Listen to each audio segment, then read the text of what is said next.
So, picture this. It is July 1776. The Declaration of Independence has just been signed. The ink is like barely dry. And instantly, the Continental Congress realizes they have a massive public relations problem. A really big one, yeah. Right. They need a great seal. They need a visual symbol that communicates the soul of this brand new nation to you, to me, to the entire world. So they put together a committee of the absolute heavy hitters. I mean, we're talking John Adams, Thomas Jefferson, and Benjamin Franklin. The quintessential founding fathers. Exactly. And you'd think these men, who we always picture as the ultimate Enlightenment philosophers, right? Men of science and reason. You'd think they would sketch out something predictably classical. Like a Roman pillar or an eagle. Yeah. Or some Greek goddess of liberty, right? Yeah. But instead, they proposed a scene ripped straight out of the Old Testament. They actually wanted the official seal of the United States to be an image of Moses standing on the shore, extending his hand over the Red Sea to drown Pharaoh's chariots. It is so completely unexpected when you first hear it. It really is. So welcome to another deep dive. Today, we are looking at the architectural blueprint of the United States. We're going to uncover this hidden, ancient foundation that has honestly been hiding in plain sight this whole time. It really is hiding right in front of us. And I think once you see it, it fundamentally changes how you understand the architecture of the entire nation. Because, we tend to think of the American founding purely in terms of secular legal documents, John Locke, tax revolts, things like that. Right, the Boston Tea Party, all the classics. Exactly. But if you actually read the private journals, the letters, the specific debates of the founders, it reveals this consuming fixation on ancient Israel. I mean, they didn't just read the book of Exodus as a nice, comforting religious metaphor. They took it a lot further than that. Oh, absolutely. They utilized it as a technical blueprint. In their minds, the New World was literally the new Canaan and they were the new Israel. Okay, let's unpack this because that brings us back to that wild proposal for the Great Seal. Jefferson and Franklin proposing a biblical miracle is just incredibly unexpected. It really doesn't fit the usual narrative. Not at all. I mean, wait, just to clarify for everyone listening, aren't Jefferson and Franklin generally considered deists? Yeah, they are. Right, meaning they essentially believed God wound up the universe like a clock and then just walked away. That is the textbook definition of their theology, yes. Deists typically did not believe in a God who, parts seas, smites armies, or actively intervenes in daily human affairs. So for them, of all people, to propose a seal showing God actively intervening to drown an Egyptian army, it's completely out of character. I mean, It's like they were casting a historical movie and they explicitly cast themselves as the Israelites and King George III as Pharaoh. That's a great way to put it. It was very theatrical. But did they actually believe they had divine authority, or was this just, a clever piece of political branding? I mean, were they simply using the imagery they knew the public would respond to? Well, what's fascinating here is that it raises a really important question. While it was undeniably brilliant public relations, it leaned heavily toward a profound, culturally ingrained belief in the archetype itself. Okay, how so? So the motto they proposed to wrap around this image of Moses was, "Rebellion to tyrants is obedience to God." And we really have to remember the context of the 18th century here. Right, kings ruled everything. Exactly. Rebellions against kings weren't just illegal. They were viewed as rebellions against the natural order of the universe itself. European monarchs claimed the divine right to rule. Right, meaning if the king is placed there by God, questioning the king is literally questioning God. Precisely the problem they faced. So to counter that deeply entrenched worldview, the founders had to claim an even higher divine authority. So they couldn't just say, hey, we don't like your taxes. No, that wouldn't be enough to justify tearing down the established order. By adopting the Exodus narrative, they were making a massive, deadly, serious theological argument. They were declaring that their political rebellion wasn't just justified, but that it was a holy obligation. Yes. They were essentially saying King George wasn't God's representative. King George was Pharaoh, and God destroys pharaohs. Wow. That is a completely different energy than just complaining about a tax on breakfast tea. It frames the entire revolution as a cosmic event. It really elevates the stakes. It does. But, a seal is just a piece of paper at the end of the day. If they truly believed they were the new Israel, they needed leaders who could actually read the original instructions, right? Which perfectly explains the bizarre curriculum choices at early American universities. Yes. Let's look at the early Ivy League colleges for a second. Harvard, Yale, Princeton. You assume these institutions were just sitting around reading Roman Latin and Athenian Greek. Yeah. But they were hyper-focused on Hebrew. Yeah, and hyper-focus might not even be a strong enough word for it. At Yale, for a significant period during its early history, Hebrew wasn't an elective. It was an absolute graduation requirement. Wait, really? Like, you had to learn it to graduate? Oh, absolutely. You could not get a degree. You could not become a leading citizen or a clergyman without mastering the language of the Old Testament. That's wild. And you can still see the remnants of this today. I mean, if you look at the official Yale University seal right now, it's smack in the center, it doesn't feature a Latin phrase. Right, it's Hebrew. Exactly. It features an open book with the Hebrew words Urim V'Thummim, which are the lights and perfections associated with the biblical high priest's breastplate. But I have to ask, why Hebrew? It does seem counterintuitive. Yeah. I mean, if they are trying to build a modern enlightened republic, why not just stick to the Roman Republic or the Athenian democracy as the ultimate models? Well, because they viewed Hebrew as the mother tongue. Like, many scholars at the time actually believed it was the language of the Garden of Eden. Oh, the original language. Exactly, the purest form of human communication before the confusion of Babel. But practically speaking, for political theory, they looked to the Hebrew Republic as the ultimate model of governance. So if we connect this to the bigger picture, we're talking about the books of Moses and the book of Judges, right? Right. We are talking about the era of ancient Israel before they had kings. Okay, so before King Saul or King David came along. Yes. Before the monarchy, ancient Israel operated essentially as a federation of states. You had 12 distinct tribes. They had their own territories, their own local leaders, and they operated somewhat independently. So how did they handle national issues then? How did this ancient federation actually function without a central monarch telling everyone what to do? They only came together for mutual defense or to settle major national disputes, and they were bound together not by a king's decree, but by a shared set of laws and a mutual covenant, which was the Torah. Oh, wow. And the American founders looked at that and saw the perfect blueprint for federalism. They did. The 13 colonies acting as one but remaining distinct was directly modeled on the 12 tribes of Israel. So they were looking at the Roman Empire and seeing a cautionary tale rather than a goal to strive for. That is the core of it, yeah.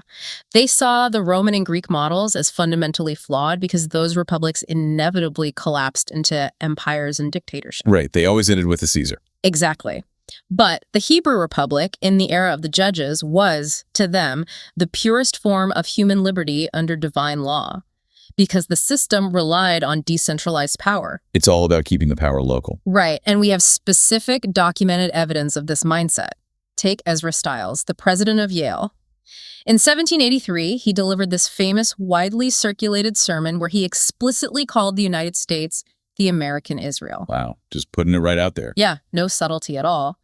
He argued that the purest form of Israel was a republic of free, independent property owners, and he believed America was reviving that exact ancient structure. That really completely reframes early American history for me. It changes the whole context. It really does. Because when they were arguing over states' rights versus a central government or how to balance power between big states and small states, they weren't just debating abstract political theory. No, they were debating how the tribe of Judah interacted with the tribe of Benjamin. That's incredible. They were applying ancient theology to modern constitutional mechanics. It was literally an operating system for a new society. Okay, so we have the visual symbolism with the Moses seal. We have the educational and legal structure with the Hebrew Republic at Yale. But what about the physical dirt? The dirt. Yeah, because moving west wasn't just a matter of changing laws. It involved Americans fundamentally interacting with the physical geography of the North American continent. Oh, absolutely. The land itself became a canvas for this theology. Yeah. They essentially projected their biblical mapping onto the geography. They really did. If you sit down and look at a map of the United States today, it reads like a biblical concordance. There are so many of them. Thousands. There are over 1,000 biblical place names scattered across the country. I mean, there are 39 separate cities named Salem, which is derived from Shalom or Jerusalem, meaning peace. You also have towns named Zion, Hebron, Bethlehem, Goshen, Canaan. It's everywhere. Exactly. So moving west wasn't just secular exploration. It wasn't just finding timber or new trade routes. To them, it was claiming the promised land. It transformed westward expansion into a holy pilgrimage. They really believed they were literally walking the path of the Israelites. Okay, here's where it gets really interesting. Because when you are a pioneer desperate to find ancient Israel in America, sometimes you stumble across geographic anomalies that absolutely validate your entire worldview. Oh, I know exactly where you're going with this. Let's talk about the situation in Utah. Ah, yes. The Jordan Mirror. This is one of those historical realities that feels almost too perfectly orchestrated. It's like it was written for a screenplay. It really is. Picture this. You are a pioneer moving west in the 1840s. You have crossed the plains. You have survived the mountains. You are desperately looking for your Zion. You descend into the Great Salt Lake Valley in Utah. And what do you find? Tell them. You find a large, pristine freshwater lake, which we now call Utah Lake. And that freshwater lake flows out through a connecting river, emptying into a massive, dead saltwater lake. And to understand why that specific geography matters so much, you have to look at a map of the Holy Land. Right. Let's compare them. In ancient Israel, the freshwater Sea of Galilee flows out through the Jordan River, and it empties into the massive, dead, saltwater Dead Sea. It is a perfect, identical geographic mirror.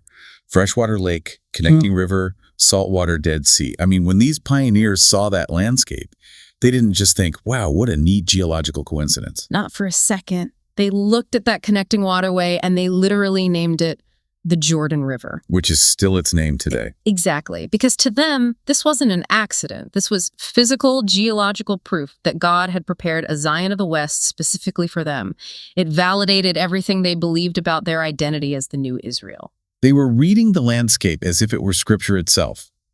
But treating the physical continent as the promised land implies a lot about how they viewed the frontier itself, right? It does. If we connect this to the bigger picture, you have to consider the biblical book of Joshua and the 19th century concept of manifest destiny. Okay, how do those connect? Well, the book of Joshua is all about the Israelites entering and conquering the promised land.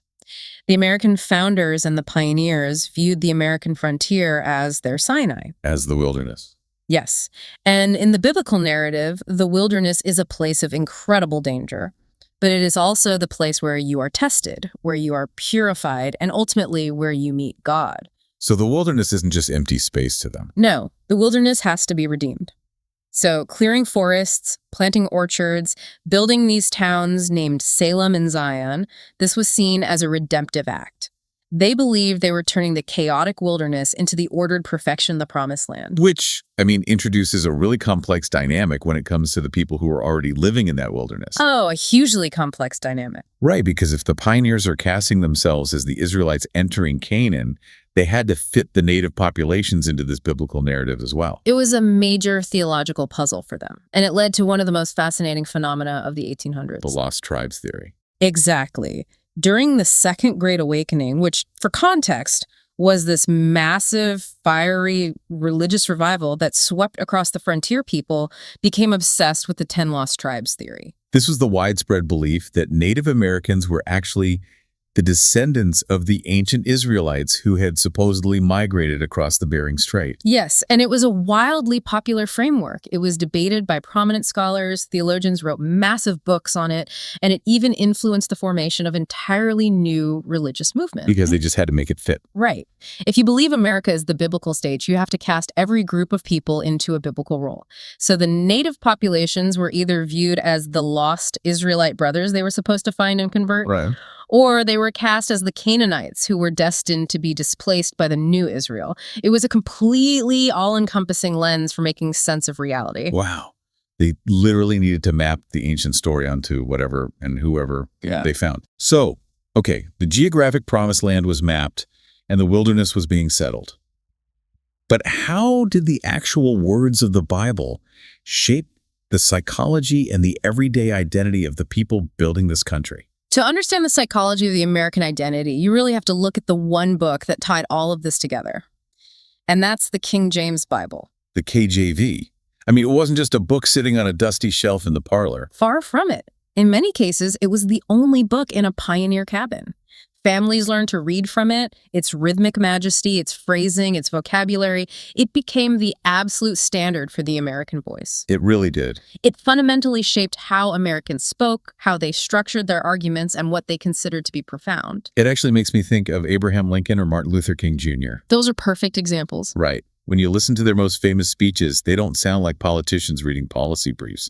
They sound like prophets. And there's a very specific reason for that. Look at the Gettysburg Address. Lincoln didn't start that speech by saying 87 years ago. He said 87 years ago. Exactly. That is a distinctively biblical cadence. Or think of MLK's I Have a Dream speech.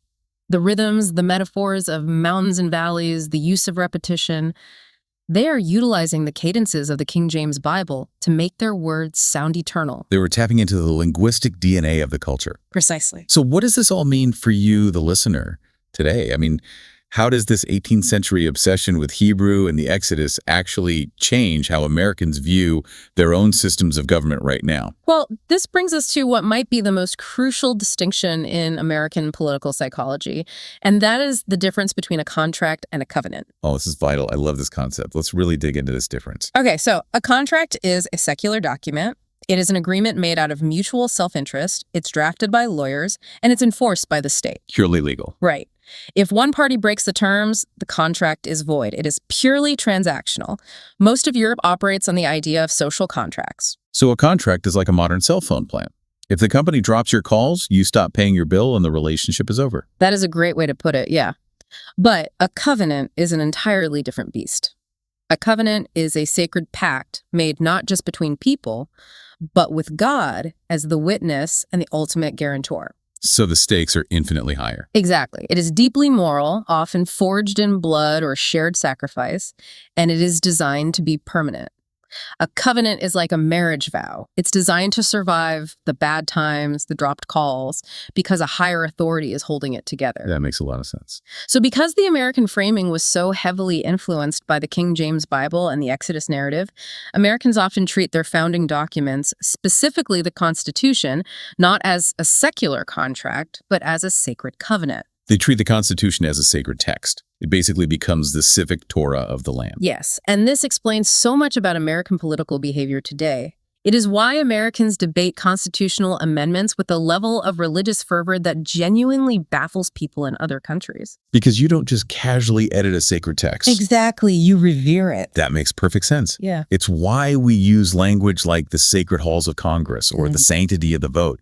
We have mapped religious reverence directly onto civic duties. We really have. And you can actually see this covenant language physically cast into the metal of our national symbols. Like, look at the Liberty Bell. Oh, the Liberty Bell is perhaps the most perfect physical manifestation of this covenant theology. Right. Most people just know the Liberty Bell as that big cracked piece of metal in Philadelphia that stands for freedom. Sure. But if you walk up to it and look at the primary inscription, it is not a quote from an Enlightenment philosopher like Locke. Not at all. It was a quote directly from the King James Bible. It is Leviticus chapter 25, verse 10.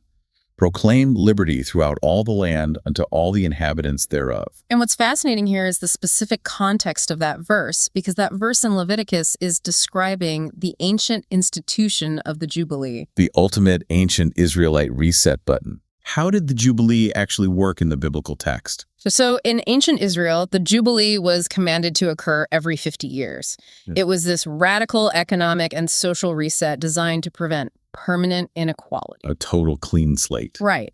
During the Jubilee year, all debts were totally canceled. Any Israelites who had sold themselves into servitude to pay off debts were freed. And most importantly, all land was returned to its original family owners. Wow. It ensured that no family could be permanently impoverished across generations. So by casting that specific verse about the Jubilee onto the Liberty Bell, the founders were making a profound statement about what America was supposed to be. They really were. They were signaling that America wasn't just a new political entity on a map. America was designed to be a jubilee for the human spirit. I love that phrasing. It was envisioned as a place where the crushing debts and the rigid class systems of the old world were canceled.